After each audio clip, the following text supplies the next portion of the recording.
Em nome do Pai que me criou, do Filho que me resgatou, do Espírito Santo que me santificou.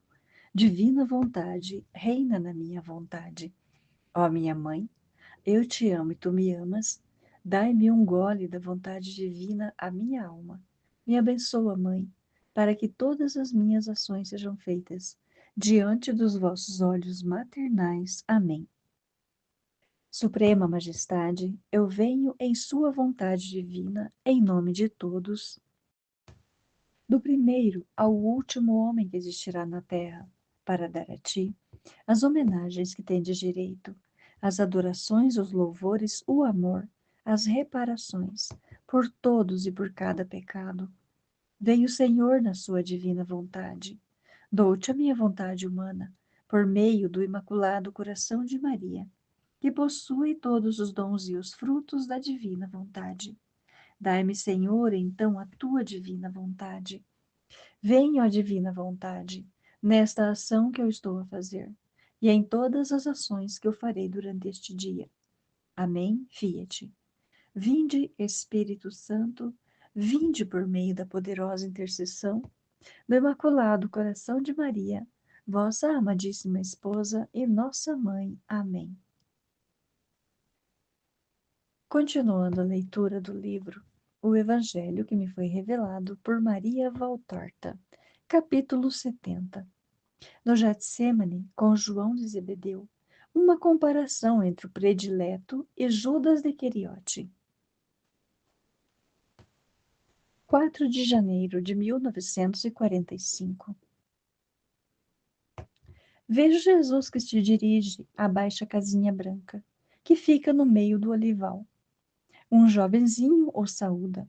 Parece ser ele do lugar, porque tem nas mãos as ferramentas de podar e de sachar. Deus esteja contigo, Rabi. O teu discípulo João veio e agora partiu novamente para ir ao teu encontro. Faz muito tempo? Não, ele apenas passou aquele caminho. Nós pensávamos que tu virias do lado de Betânia.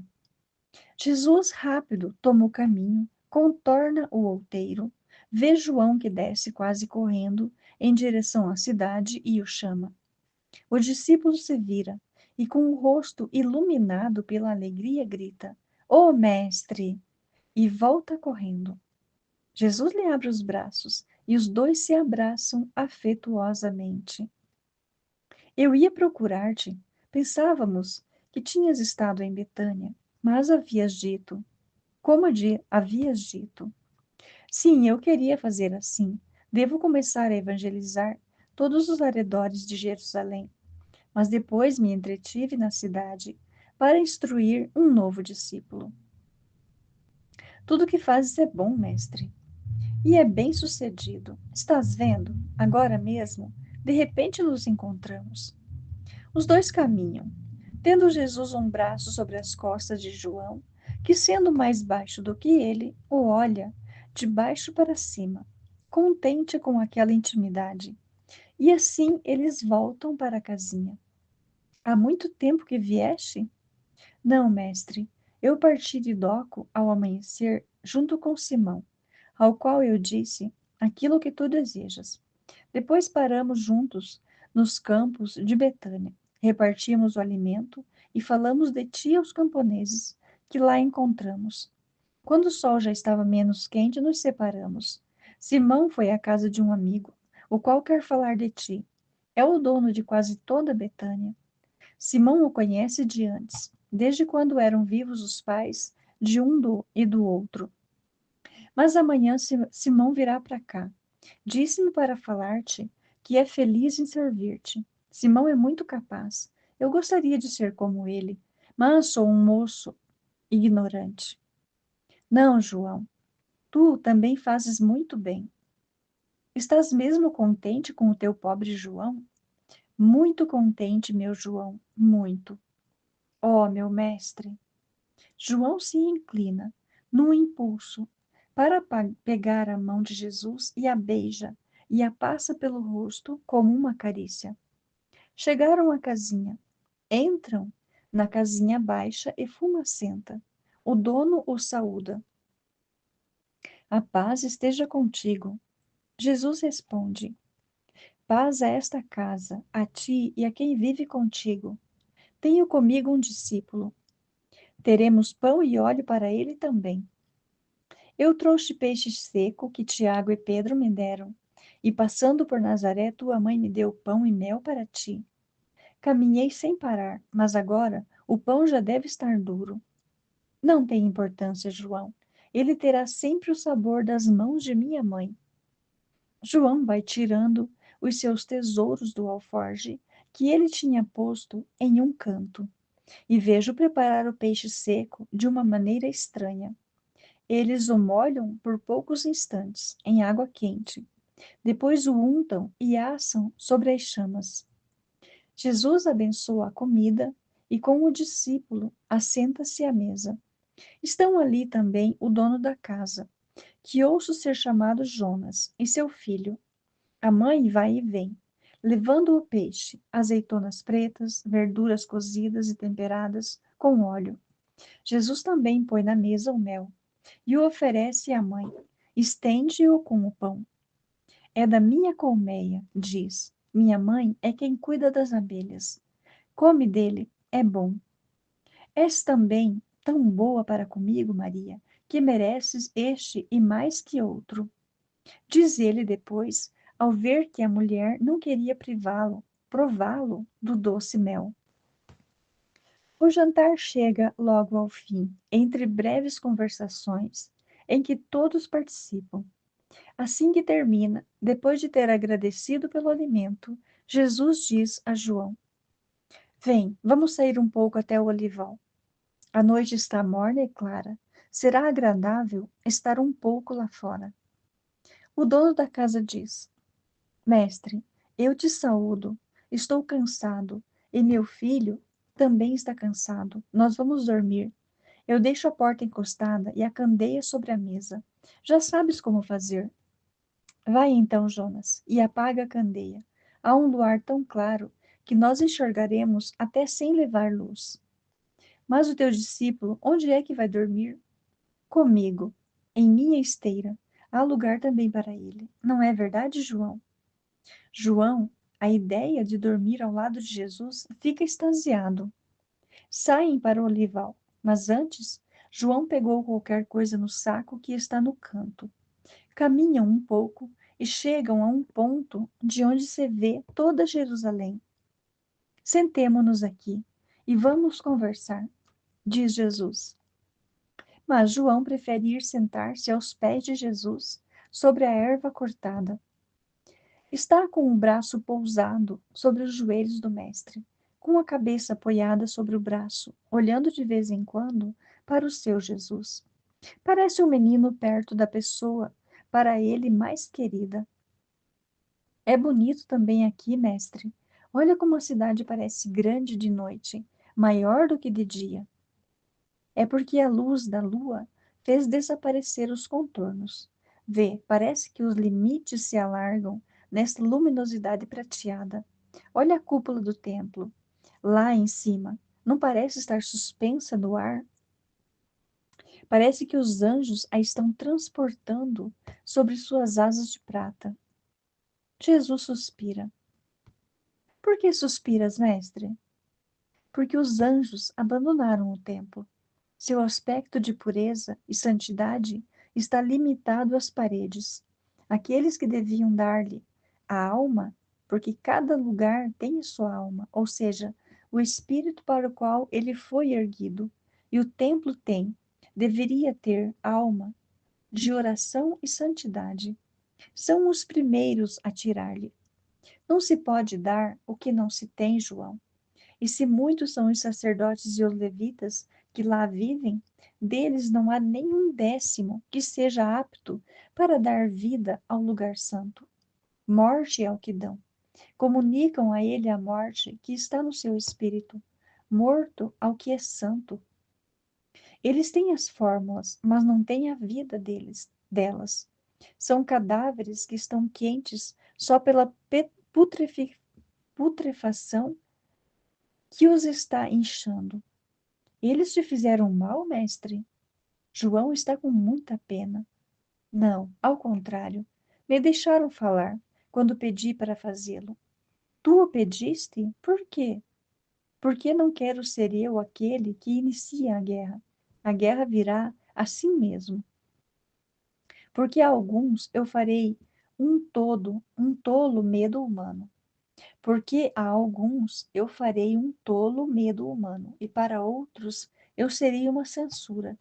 Mas isso deve estar no livro deles, não no meu.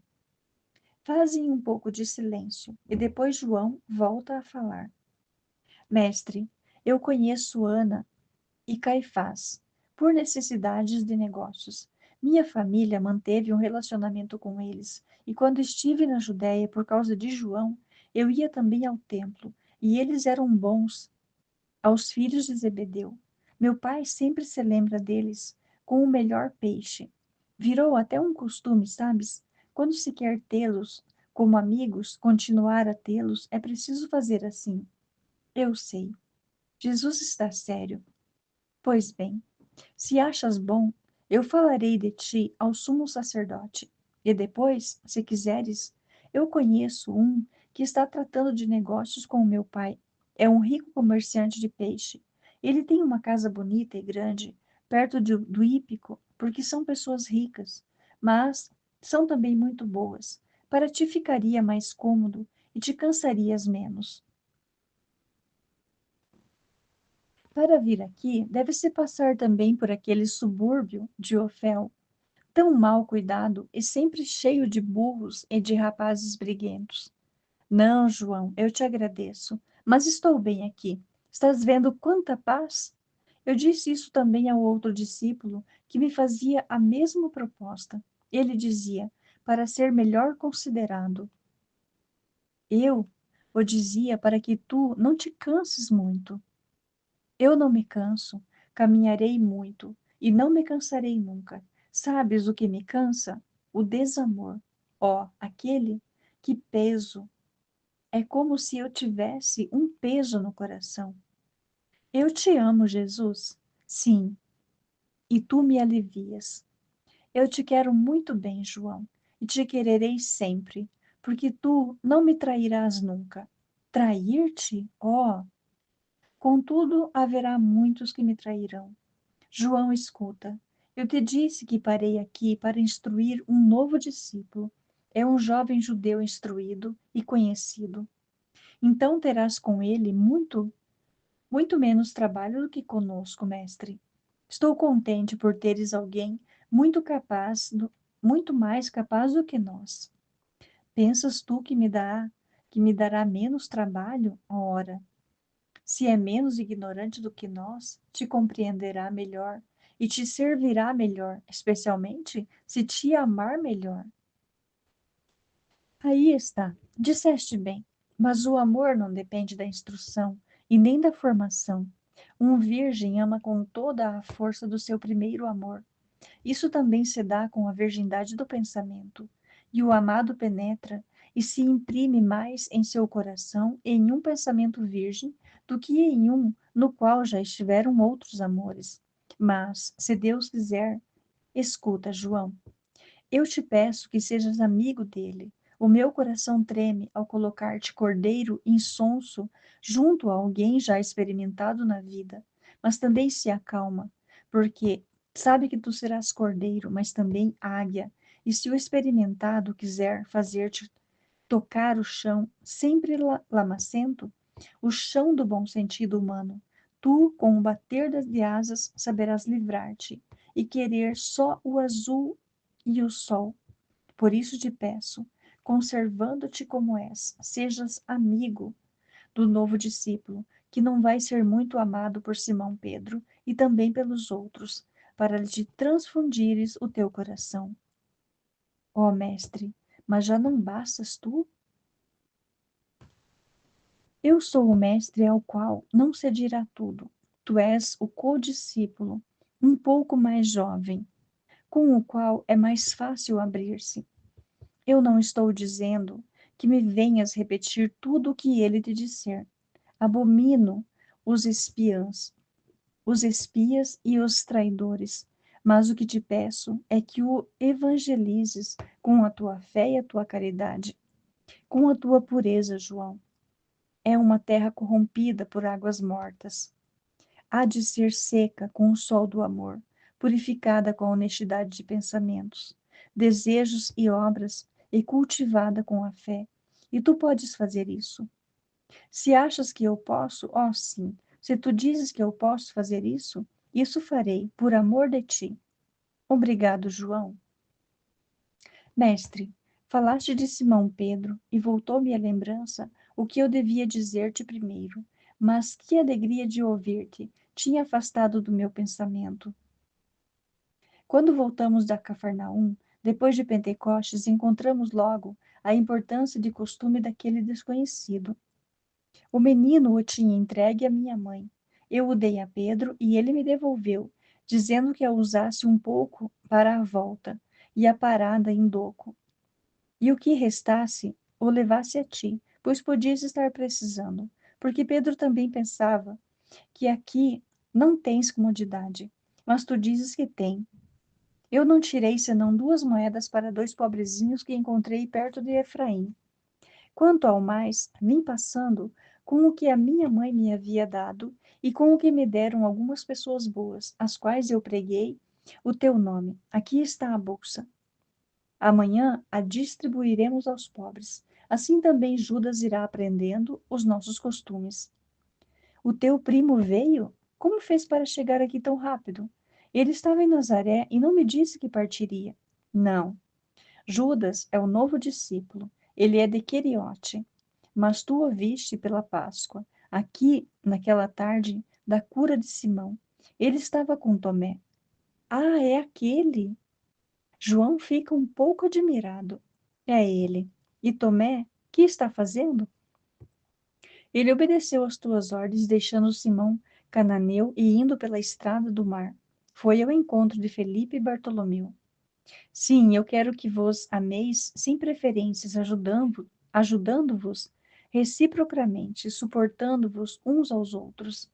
Ninguém é perfeito, João, nem os jovens, nem os velhos.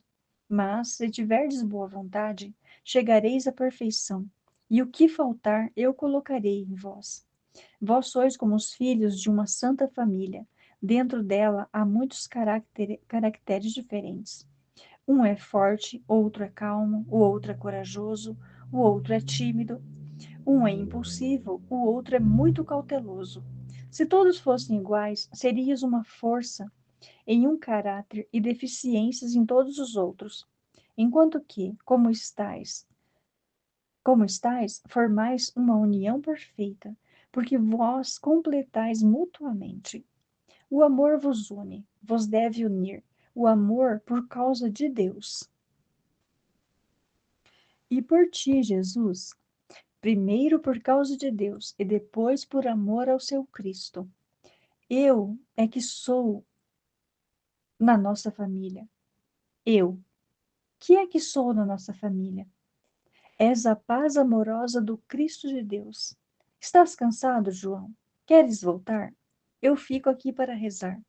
Eu também fico para rezar contigo. Deixe-me ficar para rezar contigo. Então fica. Jesus diz os salmos e João o acompanha, mas a voz dele vai sumindo e o apóstolo acaba adormecendo com a cabeça sobre o colo de Jesus, que sorri e estende o seu manto sobre as costas do adormecido e depois continua a rezar mentalmente. A visão termina assim. Depois, Jesus diz: ainda um paralelo entre o meu João e o outro discípulo, paralelo no qual sai sempre mais nítida a figura do meu predileto. Ele é aquele que se despoja do seu modo de pensar e de julgar, para ser o discípulo. É aquele que se doa, sem querer de si nem mesmo uma molécula, do si mesmo, antecedente à eleição. Judas é aquele que não quer se despojar de si mesmo. A sua doação é, por isso, uma doação irreal. Ele traz consigo o seu eu doente de soberba, de sensualidade e de cobiça. Conserva o seu modo de pensar, Com isso, ele neutraliza os efeitos da doação e da graça. Judas é o chefe da família de todos os apóstolos fracassados, e são tantos. João é o chefe da família dos que se fazem hóstias por meu amor. Ele é o teu modelo. Eu e a minha mãe somos as hóstias excelsas. Alcançar-nos é difícil, aliás, impossível, porque o nosso sacrifício foi uma aspereza total.